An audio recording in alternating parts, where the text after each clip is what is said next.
Welcome y bienvenidos to this episode of the Cultural Capacity Podcast. I'm one of your hosts here on the Cultural Capacity Podcast. And if you listen, you know that once a month, we get the pleasure of sitting down at the Cultural Capacity Podcast virtual table with fascinating voices from around the globe. And today is no different. So I'm excited to hop into this conversation today with the Dean Heffta. He is not only an author, he is many, many things, which I learned about actually this summer. That's the first time we've crossed paths. I like to give listeners and viewers, Dean, I like to give them a little context as to how I have connected with the guests. Some have just been virtual internet friends over time, and then others have been people I've known for decades. So Dean and I go way back to this past July. But I'm excited for you all to learn from his story. As with any guest that we have here, we see this as an opportunity to not only learn from story and the power of it, but also just to open up our minds and our perspective to other ways of life, other ways of thinking, other ways of being, and all of those components that make our own personal cultures uniquely what they are, and that cultural origin story, which we all have. So before we jump in with some official intros from Dean, who is the founder of Claris Results, do you consider yourself a consulting firm? Is that fair to categorize you that way, or how should I categorize your company, Dean? Yeah, I'd say the core of my business would be training. Okay. But I do consulting and speaking and all the things that revolve around helping leaders and organizations get better. Okay, cool. So he's going to tell us a little bit more about that, and we're going to learn more about his journey too. But as you all know, on the Featured Voices, I do always like to start by giving guests their flowers. And Dean is no different. Regardless of how short or long I've known someone, I am definitely, if anything, I'm an observer of people. So one of the things that I wanted to share with viewers about you, Dean, is that when we crossed paths this summer, I think Dean has this very heartfelt ability to not only authentically connect and meet people where they are, but to also be very comfortable in your own skin. And I got to learn, actually, he was co-facilitating an intensive 2-day training I got to go to while I was in France this summer. It was an incredible opportunity to learn from you and the other author of your book, and in our global community that we're both part of with Kaler Communications. Shout out to Dr. Tavy Kaler, and the team for Process Communication Model. But I'm getting lengthy here. But one of the things I learned very quickly about Dean is, though he might seem a little quiet and very observational at first when you meet him, he's incredibly vulnerable as a leader. And we got to know a lot about you through those 2 days of training, just by you opening up and sharing little bits about your family, your relationships, your story. And I wanted to give you kudos for that, because it is not often that you go to a training where I didn't know anybody else in that room. And by the end of a second day, you're all like hugging each other and saying, "We'll see you soon." So I attribute a lot of that environment to your facilitation skills. And I just wanted to give you some flowers before we hop in. But without further ado, I'm going to have him introduce himself how he likes and tell us what he wants us to know to kind of start out and get to know him. But this is Dean Heffta. He's an author, he's a father, he's a husband, he's a speaker, he's a trainer, he's a coach, and so many other things. But at the end of the day, he's a human, just like you and me. So here is Dean. Dean, go ahead and introduce yourself to guests who may not be familiar with you or your work. Well, thank you, Justine. And thank you for the flowers. It's so kind. And I'm going to take a moment and put them in water to make sure that they don't wilt on me, because I want to see them, and remember them. And that's very kind. So who am I? I mean, essentially, the work that I do is aimed in my business at helping leaders or people that find themselves in situations of leadership to be more effective. And that's at the essence of it. And when I think about leadership, it's related directly in my mind to influence. It's hard to be a leader without being influential. And if we're going to be influential, it requires effective communication. Mm. And so the work that I do really orbits around those worlds of being an effective leader through more effective communication.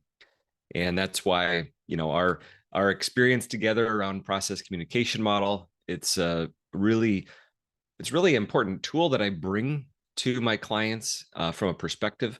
But even if I'm not directly training on that as a topic, it really informs how I think about our relationships, our connections, our communication, and probably first and foremost, ourself and Mhm. that self-management and self-awareness. And if we're going to lead and if we're going to have a positive impact on our culture and in our environment, it begins with the relationship we have with ourselves. And that's been a journey for me. So it's interesting your observation of my vulnerability.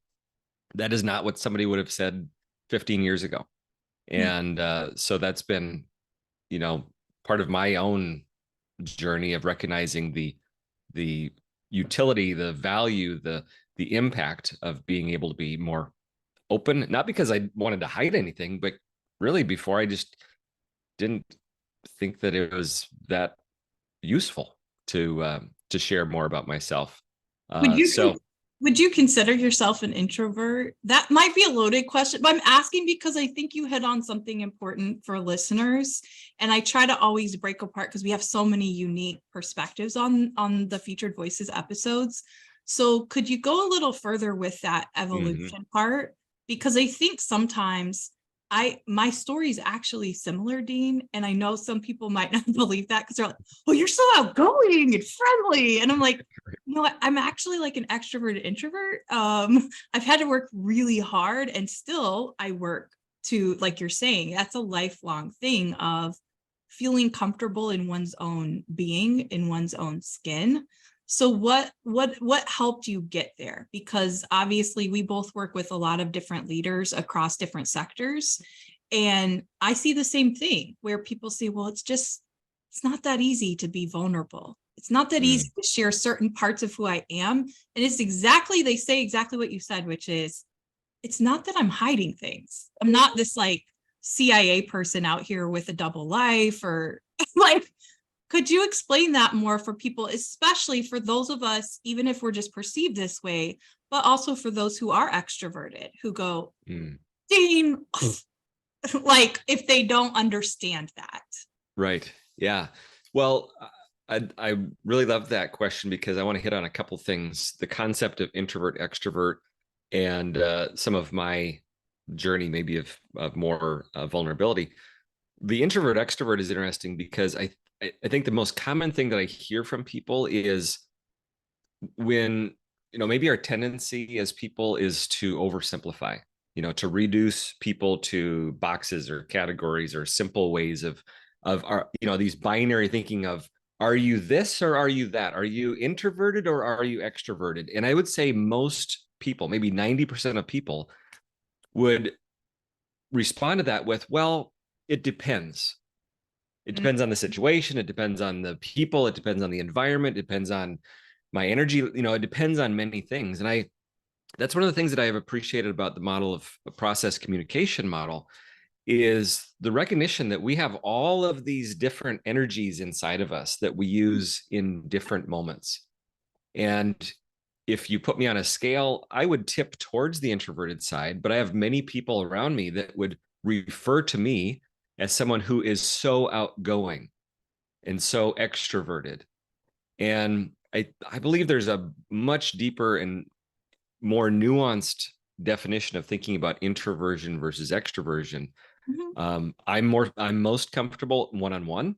And so if you look at me in a large group gathering, maybe it's a social gathering, people will observe me going to these things, often because of business or things like that. I'm eager to go to them. I'm fine going to them. But what you'll observe is when I'm at those large events, maybe there's 300 people, I'm having a series of one-on-one conversations, Yeah.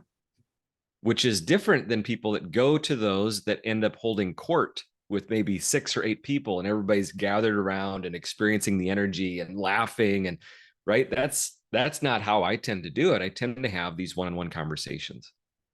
And so that's maybe my dynamic of introvert, extrovert. It's situational, and we're all nuanced like that in my experience.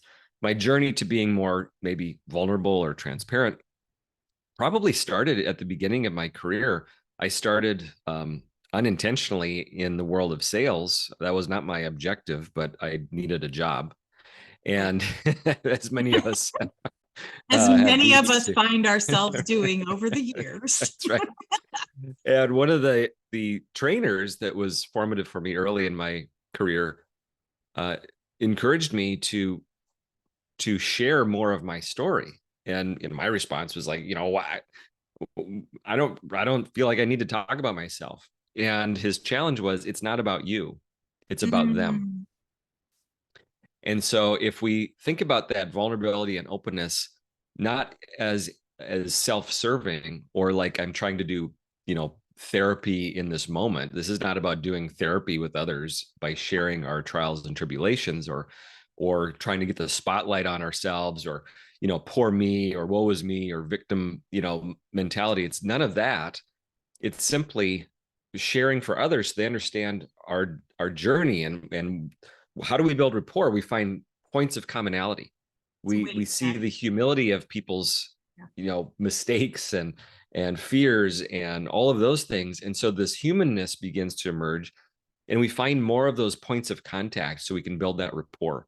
Yeah. And you observe that I tend to be observant at the beginning, right? So I'm trying to understand the situation and see what's going on here and have good timing maybe to add my contribution and give space for others, which that tendency has put me into situations where people invite me to be a facilitator. So many situations with leadership teams, I'll be brought in to facilitate the conversation because I'm focused on the process Same. Yeah. more so than the content. And it's about, if you're going to facilitate, you have to be good at self-management. You have to be in the moment, but not among the dynamics. And so thinking about it as an act of service, being vulnerable to help others, to inspire and help and encourage others, and ultimately find points of contact for building a relationship. Yeah.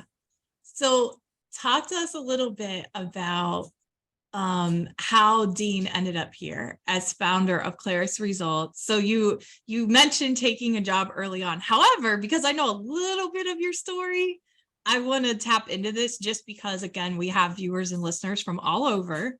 And it's one of my favorite parts of this whole podcast is to just ask people to share some things from their cultural origin story and to break that down. Again, if this is your first time watching or listening to this podcast, culture, whether it's our own personal culture origin stories, whether you're examining an organization's culture, we have 5 key components and key elements that we're always looking at and that might show up differently. Those are norms, beliefs, values, language, and symbols.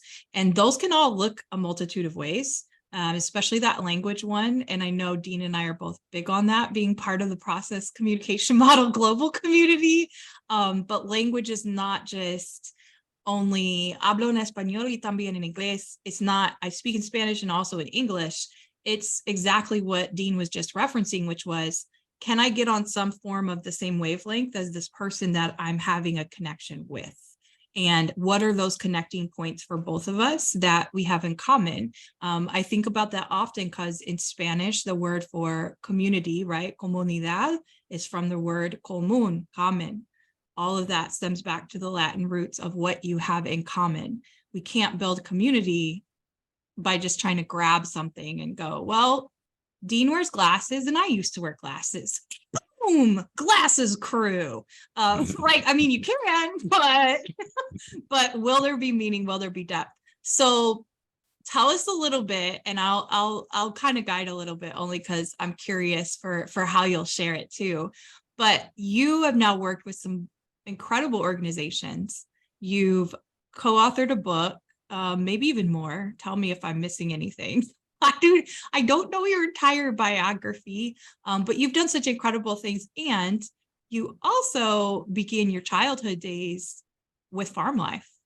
Yeah. And this is So near and dear to me too, right? I'm a Midwest gal, and global listeners, that means we're in middle America. we're in corn country. Middle of America.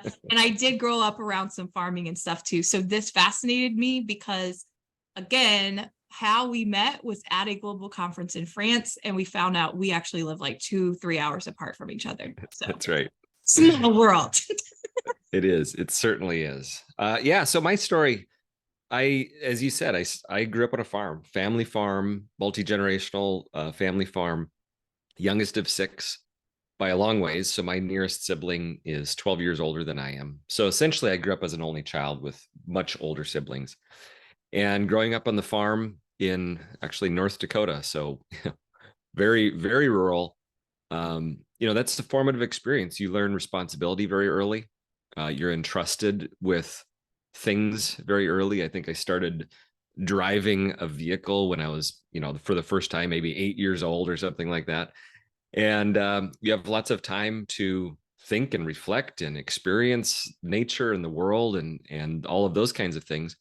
But also at the same time, when I think about, where you end up on your journey and some of those formative experiences early on, as a, I would say as a family and as a business, we weren't great communicators, from a family standpoint. And so I observed that, being young and seeing all these interactions, that there's a lot of opportunity for communicating better. And I think that kind of seeped into me at a kind of unconscious level.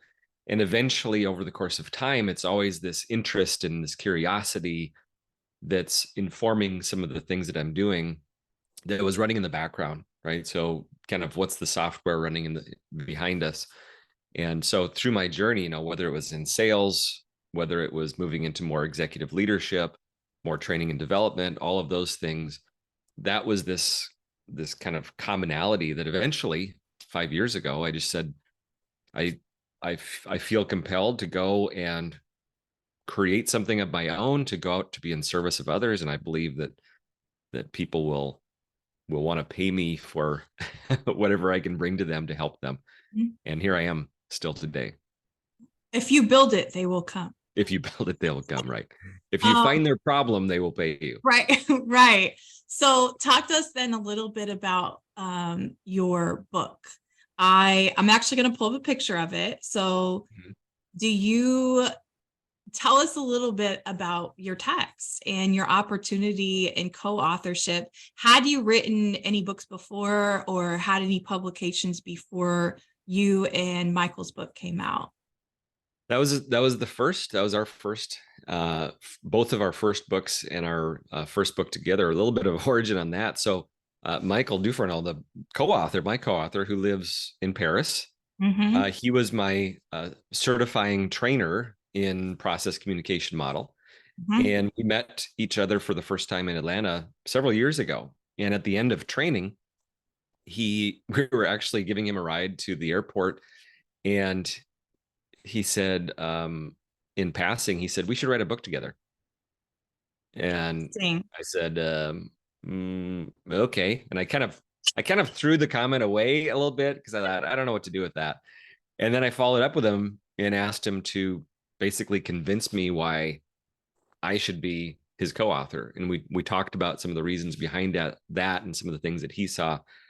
And that began our maybe too long of a journey in writing this through Zoom and apart from each other. But really the objective, our goal with how we connect the book, was twofold. For people that are not in the process communication model community, or have not been trained or exposed to it, we wanted to write it in a simple enough way that the principles of PCM could be introduced through it.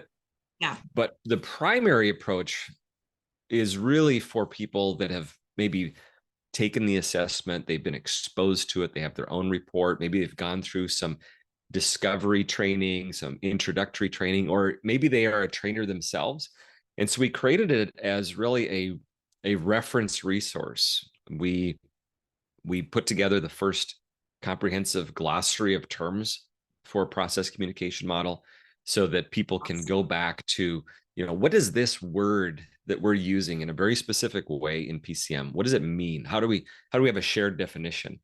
And there can be lots of confusion that comes when you use certain words.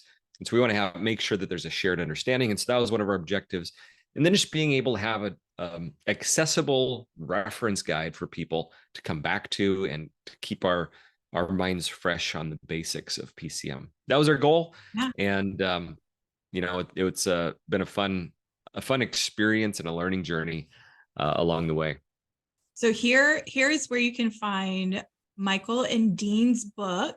I need to give y'all a rating. I'm gonna do 5 stars, just saying. But here's where you all can pick up the book on Amazon. I know that, as with most books, you can probably find it other places too, but Amazon, you will get it very quickly, depending on where you're located. You can even see a sample of the text here, like many other books you find on Amazon. But here are the co-authors right here. This is the Michael that Dean is speaking of. What's up, Michael? We gotta give what's up, though. I will say I had virtual coffee last week with one Monica and Magda. They were awesome. So we got to let people know, as they're watching and listening to us, Dean, what in the world are these two talking about PCM in like very like Cliff's Notes layman's terms? Partly because one of the things that Dean and I have in common is wanting to share this incredible tool with the world and helping it become accessible, which is the heart behind why I know a lot of the reason why you wrote this book. And I have found it, even being a newer certified trainer from the past few years, I have found it to be an incredibly helpful tool. So I want to tell you that, number one, I need to write you a review. Please hold me to it. And third, I will also say our most listened to episode here on this podcast is the one that says, what is the process communication model? So I know that people are interested in communicating better. I also know from my years of work in consulting, about the same number as you have. That's the thing. It's the thing, no matter what type of survey you're giving. If you're conducting empathy interviews, group trainings, group coaching, whatever the facilitations are, it will almost always come back to communication. Our communication isn't good. It's not there. Or there's something wrong with communication. Can I say something right there? Can I jump in Justine, real quick? Please. Before it escapes me, because you bring up such an important point. And it is think about the definitions. And so often people are using terms like, we're having communication problems. I've communicated over and over and people still don't get it, right? So we use that word communication. Let's take a moment and go back to, at least in PCM, how we look at what is communication. It's the meaningful exchange of understanding between two individuals. And for that to work, it's about being in a positive state, right? So this, what we call plus, this state of, understanding and peace and acceptance, where it's like, I can hear you, I can accept me. We have to have a meaningful exchange of understanding for there to be communication. And most of what we encounter in our world is simply what I call the distribution of information. We're sending emails, we're talking, it's all going out. And without that offer and acceptance, you don't really have communication. And so having those moments of ensuring we're building that understanding, that's the rare, what I would call the rare special moments where we're actually communicating. I've also seen, I love the way that you've broken this down, because one of the hardest concepts in the training process for me when in becoming a trainer with PCM was understanding, like, Justine, it doesn't matter how nice you think you're saying something. if the person on the other side, so like if Dean and I are having this conversation, but he's actually somewhere else up here because of something that happened before we hopped on this Zoom call, it's going to be unlikely that he's going to remember really anything that we've discussed. And when we make those assumptions, that's a key. I do want to pull a little bit on, Dean, just because you are so expert in your facilitation of these things. But when I'll give a common example I get, just like what you said. Well, we sent emails, we put it in the newsletter. What do you mean? Well, what else am I supposed to do? I'm beginning to think that people just, I don't know. I think it depends on if people value the people in front of them enough to want to go a little deeper and actually understand, like, oh, well, what forms of communication do you prefer? I don't know. What do you think is happening in workplace culture right now with this? Like in this moment, because to your point, it can be also frustrating. Let's offer this other perspective, right? I'm playing devil's advocate at the same time while I'm picking it apart. You also have executives. I think of one of my corporate clients. It's a chain of grocery stores, and they have about 30 different locations in the Midwest. If I'm an executive sending out emails and reminders, to be fair, let's do a case study, Dean. To be fair, I'm worried about my bottom line at 30 different locations. Am I worried about one of 3,000 some employees if they're actually checking something in a newsletter for career opportunities or something? I don't know. And I'm not saying there's even a right or wrong to this type of scenario. This is what I'm hearing more and more, especially when we get into intergenerational. And you're a Gen Xer, I'm a millennial. These are also some of the things I see butting their heads in the workplace right now in cross-cultural communications, intergenerational communication, where people are looking for others to just step up. And then you have the people who are supposed to be receiving the intended messages, like you're saying, going, but they don't really care about me. They don't care to get to know me. So what do you think is really happening with workplace culture? This is like a loaded cultural question. But because we now have 5 generations in the workplace, this is what I'm actually seeing cause. And I'm a person who, my company has done a lot of diversity, equity, inclusion work over the years and cultural change management. But people are still kind of missing the boat, even aside from whether it's DEI efforts, whether you're focused on bringing generations together. There's something still missing. There's something still being missed. So to your point, if people are in constant distress these days from war, violence, and they're coming to the workplace carrying these distressing things, how do we get to a place where it's healthy? Dean's like, well, Justine.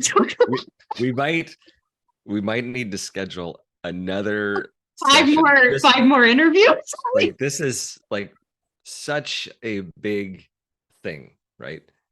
And so I know I'm like my disclosure is I know that we won't be able to do it justice today, but let's talking a really big pontificate. Yeah, well, I love it. I love it.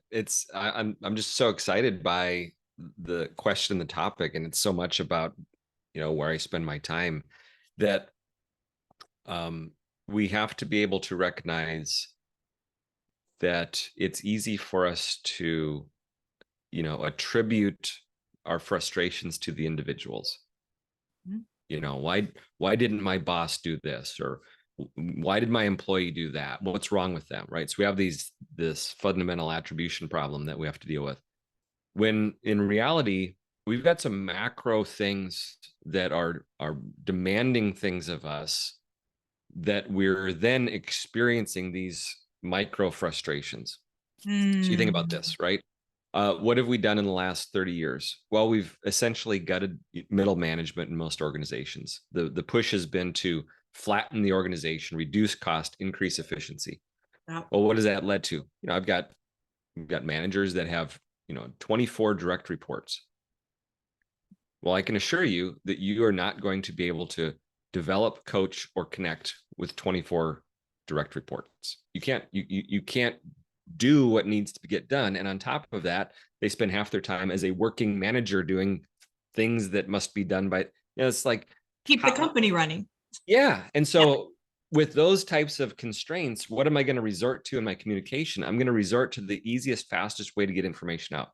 Yep. I'm going to send an email out. Yep. And so we've taken away the ability to be able to have communication. And what's interesting, when we think about this belief that we've created all this productivity, worker productivity has really not made great gains. No. Ooh, yeah. Yeah, that's And so what we've done is we've really replaced some of these, what seemed like maybe inefficiencies, how we got work done with these in-person meetings, with the time that we took to do these specific things. And we've said, let's spread that out. And, I've got corporate clients, they're getting 200-300 emails a day. yeah. If you wanted, you could spend your entire day simply sorting and responding to emails and do zero when it comes to being productive towards what you've been entrusted to be productive toward, the problems that you're hired to solve. Yep. And the demands on any organization, I don't care if it's a nonprofit, if it's a hospital, if it's a manufacturing company, it doesn't matter.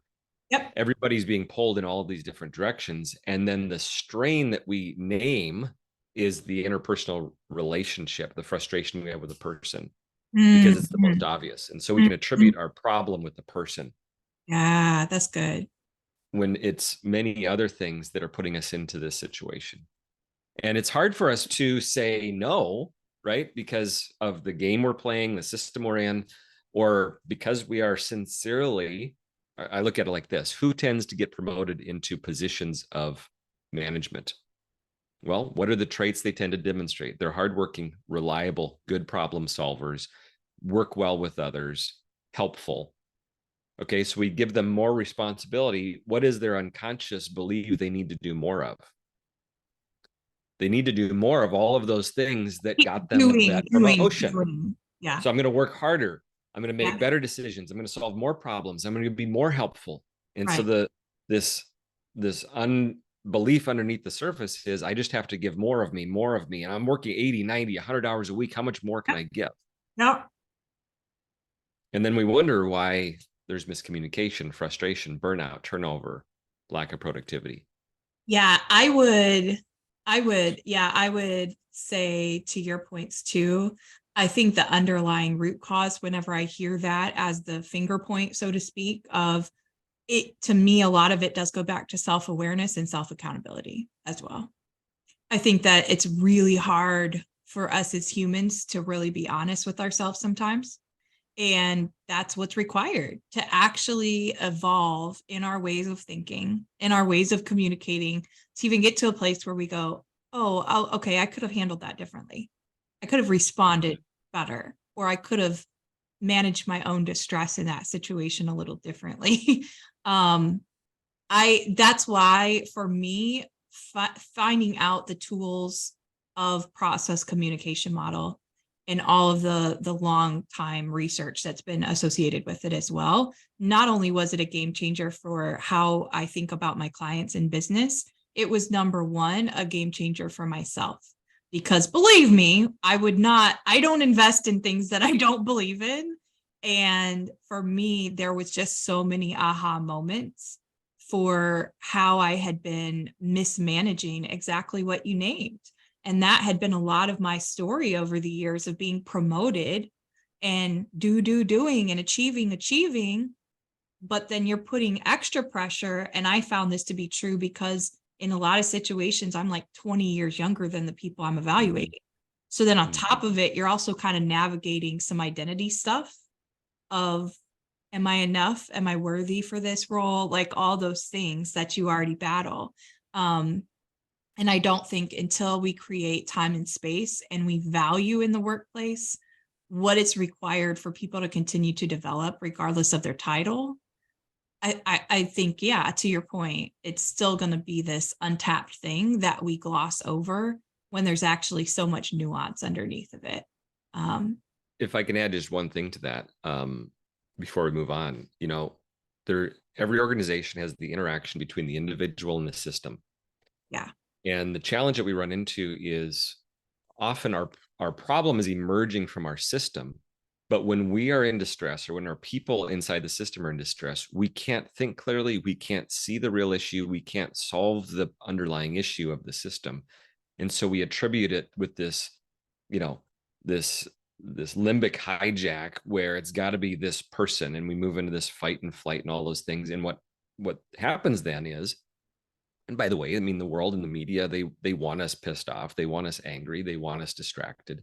And so we have to have this discipline to be able to self-manage. And as leaders in any organization, the only way that we can deal with the system is if we are managing ourselves personally well enough so that we can see what's going on here and begin asking ourselves and the people around us healthier and better questions. I had a client a few years ago. They were introduced to me, and the person that was making the introduction said they need communication training. They're a family-owned business, 5 years old. They've had a lot of growth, 80 employees, a lot of distress. They need communication training. And my response was, maybe. Let's see. So my job as a consultant, as a trainer, is to basically try to talk people out of what they think they need. Yeah, same. Yeah, I mean, right. So they come and say, here's what our problem is. I said, let's sit down, let's talk about it. We spent 30 minutes. And at the end of it, I said, you don't need communication training yet. And they looked at me like I had a foot growing out of my head. And they said, we got all this distress, we got all these problems. It's got to be communication. I said, well, it is communication, but the challenge isn't increasing the knowledge of the people in the system. You have 80 people, you have 5 different departments, you have all of this growth, all of these things happening. And they said, you don't have one documented process. Nobody in your business can explain how your business creates value or delivers anything to your customer. So the first thing you have to get in place is, how do we deliver to our customer? How do we work together? And so that's where we went. We spent a day with all of their leaders of all of their departments, mapping out, how do we do business?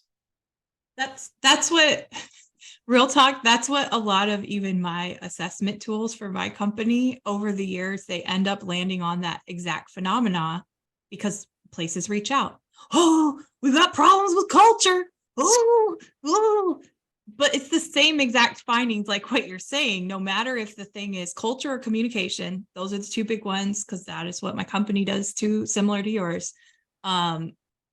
That is what it always goes back to, is typically then, as I'm conducting our empathy interview process or using an assessment tool we have, what will come out is that people just don't even know.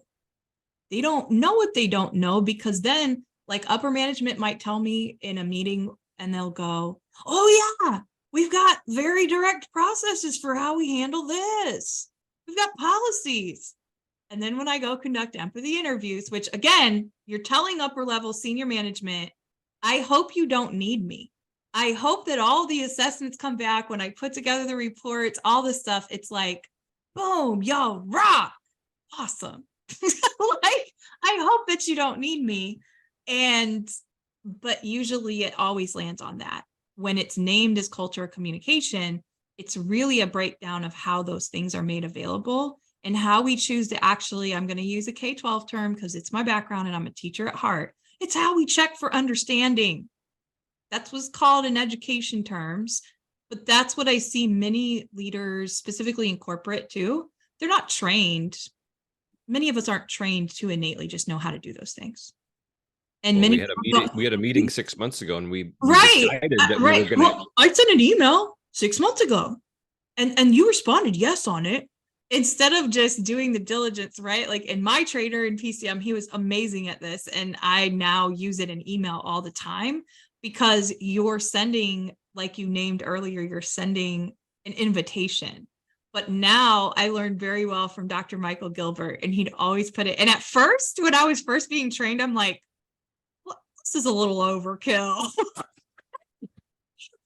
I've totally like bought into it, because I'm like, this makes so much sense. So he would usually end almost every email, because it's an ongoing conversation with, will you let me know if you have questions? But it also was strangely so warm and inviting, because I wasn't typically being communicated with that way. Like, oh, you're just getting dumped on. He knows my channel. He knows. So anyways, do you have anything else to add, I guess, before we go on? I'm kind of belaboring it, but it is interesting how as humans, we just always jump to the macro and we Mhm. haven't considered, oh, maybe I just need to print this off and display it more places. Here's Like that.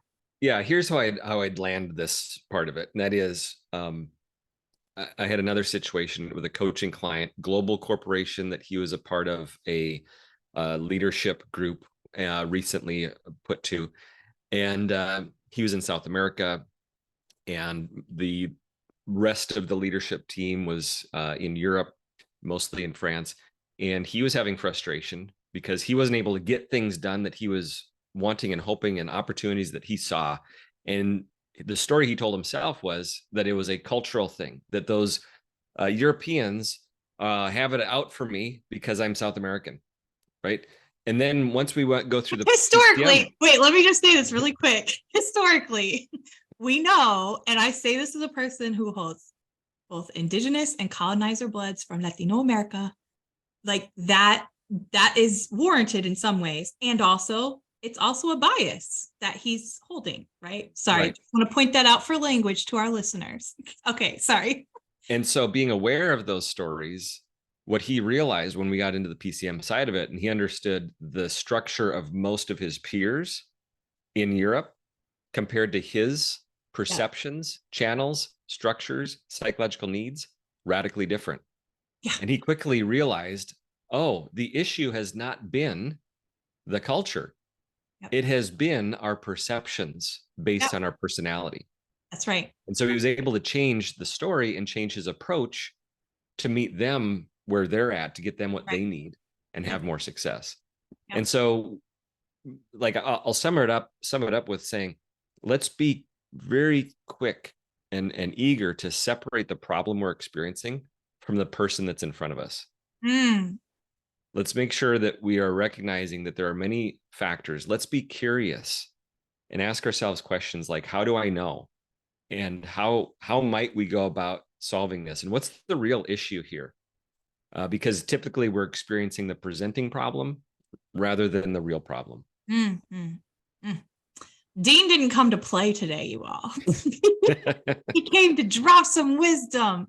But I like that. And so often, we just at humanity in general, we're doing that. We're crucifying people that we don't even know anything about. Like, let's be honest, how, and if we just pause to ask the questions like you named, well, how do I know this is true? What do I really know about this whole situation? And to remember that other person likely did not get up that morning with the express goal of making my day miserable. I'm not that important in most people's lives, right? Oh, everybody is just trying to do the best they can. Yeah, like take it down a notch. This person, even though, right, we all have been there where you replay a conversation that for you was maybe difficult, you like me or you, right, as a person. But if you really step back and get on the balcony and off the dance floor, you would go, yeah, this person's probably not stewing over this conversation the way that I am. They probably don't remember it. Yeah, probably forgot. So, okay, let's hop back just briefly to little Dean. So, Dean, think back to when you were around 8 or 9 years old. And I always love this question for people because it gets at kind of the heart of who we all are, I think. And actually, a lot of our work with PCM and something that has fascinated me still in that our structure of how we operate from a personality lens and some of our go-to energy, so to speak, for our personality, how we're motivated, how we resolve conflict, how we like to be led in workplace, how we like to connect with people, like you mentioned earlier, one-on-one. I also prefer that, or small groups. But thinking back to little Dean when you were 8 or 9, what are some key principles, right? We both love these factors of communication, but we know from our model that's formulated in most people by the age of 8, right? That's a set thing. It's scientifically proven. So by the age of 8 for little Dean, what is a key principle that you still live by now but that you can also trace back to little you. Mm-hmm.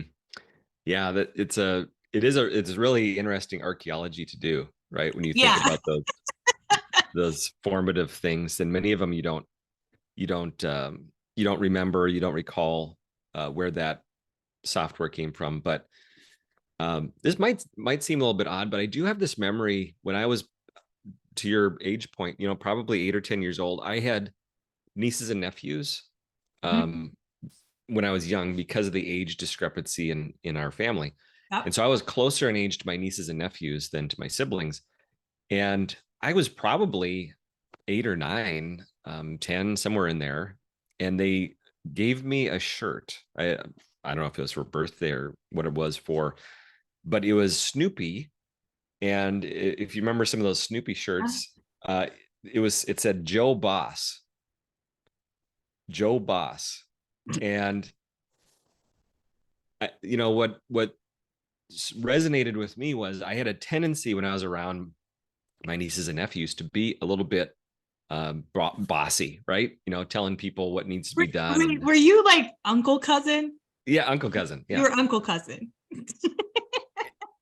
And that, I think what sticks with me from that was the reflection that I don't have to be the one telling everybody what to do, even though that was my instinct and maybe even a distress pattern.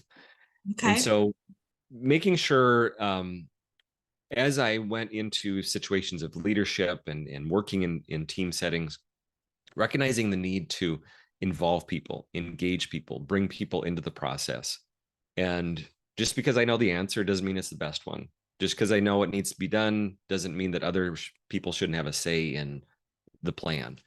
And so I think early on that began opening up my possibilities. Not that I'm always great at it, but opening up the importance and recognition that I don't have to be the boss. I don't have to tell people what to do, but rather bring people into that. And that, people are going to believe and engage in more of what they decide and say and conclude than what's been given, directed, or told to them. And so making sure that there is that type of relationship and involvement. Awesome, man. Well, hey, we all know if we see you start moonlighting or you do already play some musical instruments, your stage name has to be Joe Boss. Do you play any musical instruments? I play the drums. See? See, that's the perfect name for Joe Boss. And because maybe it's because the drummer is ultimately in control of the song. That's ultimately true. I don't know. I don't want to debate you here on the air, but no. I wonder about the bass player though, actually. Yeah, they're even more subtle. I think bass players are like the most secret, in leadership circles, we call it informal authority. They're often people who are highly influential, but they might not even have the title to like I always think of my dad. My dad was a custodian at the school I grew up in. He definitely had Pablo had informal authority. He knew everything that's going on. Right. But yeah, so in a lot of leadership circles, that's called informal authority. But yeah, I think about that with bass players because they're often very silent. They often have a pretty specific demeanor and energy about them. But they're actually, to your point, drummers and bass players, oof. That's deep, Dean. I'd love to do Joe, macro Boss study of like musicians and psychological structure. You got your singers and your lead guitarist, your rhythm and guitar, your bass player, keyboards, drums. Like, what is it that's really attractive for those different roles in the band? And do all lead singers have big promoter energies? Right. All right. Okay. We'll make sure you all, as always, that in the resources, you always want to click on the resources section of the show notes. We're going to link Dean's book, his the address to his website, and then also we will link some different, maybe some different things that have to do with, I think you have a calendar link. Yeah. Yeah. If you want to learn more. And LinkedIn is, probably a good social media We'll make sure all of your stuff is linked. But on the same vein, there to kind of close us out, I want to ask you, I usually call this unapologetically living out my purpose. Is there anything you're specifically working on right now, or certain ways that you want people to connect with you, or like, hey, I have this happening, or Mm. I didn't mention Dean is also president of the Illinois chapter of National Speakers Association. Shout out to him because he is the one who I have found this organization through. So is there anything else outside of unapologetically promoting his role within that organization? Is there anything else you'd like to share that you're working on?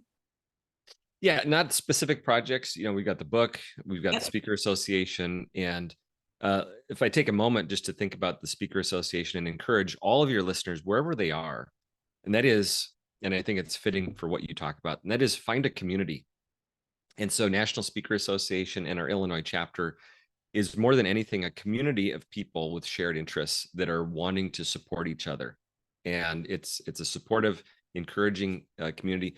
Many of us might be in situations or endeavors that can feel a little bit like lonely or solo in the work that you're Yep. doing. And Definitely. so having those communities of people where you can share how to solve challenges you're encountering or getting inspiration for new ways of doing things, that's my encouragement. And that's led me to actually here shortly I'm going to be going off to facilitate a 2-hour roundtable of leaders.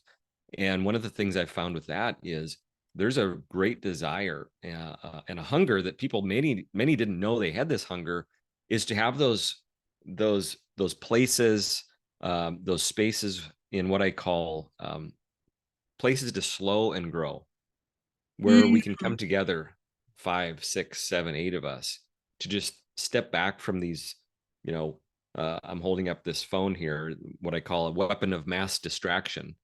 Oh, And oh yeah. right, I mean, being You able to held it just up so like, oh, this thing. this thing, right? It's the new cigarettes, right?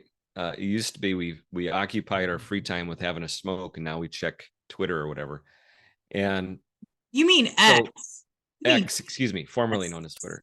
It's like Prince, right? Prince was formerly Artist, the artist, formerly, yeah. and so now we're in that mode.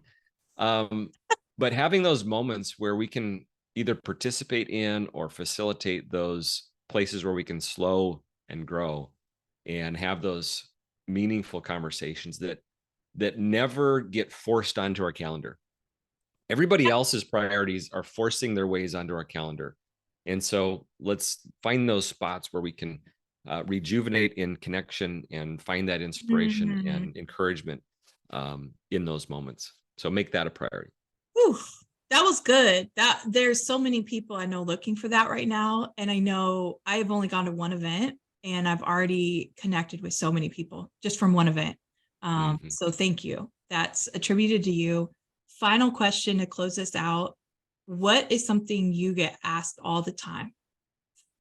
So as Mhm. a speaker, as a facilitator, a trainer, an author, what's something that you get asked all the time that you want to set the record straight? No, I'm kidding. But what is something that you get asked all the time that you're like, people might be surprised that in my line of work, being a communications expert and being a facilitator and speaker with large corporations, what's something that people might be surprised, like, oh, that's interesting. I wouldn't have thought that. You know, the um the perpetual, I think, ask from the people that I work in, and I don't know if I have anything surprising in this, but it is maybe it's a moment of encouragement for people, whether they're in education, manufacturing, transportation, agriculture, you name it. Mm. Every whether it's a 10-person company or a 10,000 person company. I mean, I've got clients that are multi-billion dollars. I've got companies that are multi-thousand dollars. Um, everybody has the same issue, Mm. and it's relationships. Including with And self, including with self. yeah, and that's where it begins. And so I think um the most important work is being clear of who I am, where I am, where I end and the other begins, and being able to take ownership of our own emotions. Yeah. And if I could, if I could send a postcard to the world, it's like, your emotions are okay and they're yours. They aren't anybody else's, right? Nobody else is in charge of your emotions, and it's okay to ask for your needs to get met. It's okay to be angry and let people know in a healthy way, So yeah, the work that you're doing, the work that your listeners are doing, if we can orient it to helping people, deal with their own emotions in a healthy way, we're gonna have a better world. Yeah. Bravo. I I should clap. That was so good. And 20 years ago, I would have never even conceived of that, So this is part of my work too, right? A I'm funny, seeing and is emerging. a funny thing happens when you start to put the mirror on yourself. Mhm. And you obviously, some might think, oh, well, that will lead you to scrutinize other people's behaviors even more. No, it makes you more able to be okay with exactly where you find yourself. And if I can end with the paradox, a paradox of encouragement, Uh-huh. the more work you do on yourself, the less you think about yourself. Yep. And the more you can be in service to others. Yep. Because you're not having all this junk of your own. And you That's can right. actually be present to focus. And listeners, we would love to hear from you in the comments what your takeaways are from Dean. We have been in conversation with the Dean Heffta, and I so appreciate your time, sir, and just your willingness to come on here with me as your hostess and get battered by my questions. So thank you, listeners. As always, we are so glad that you showed up for yourself today. Please hit subscribe, share this episode if you find value. I certainly have learned a lot from Dean, who not only do I consider a colleague and a friend professionally, but he's a person I look up to as a mentor and somebody I admire for his wisdom and his work in the world. So thank you for being here, Dean. And for all of us, let's continue to get compassionately curious together. Take care.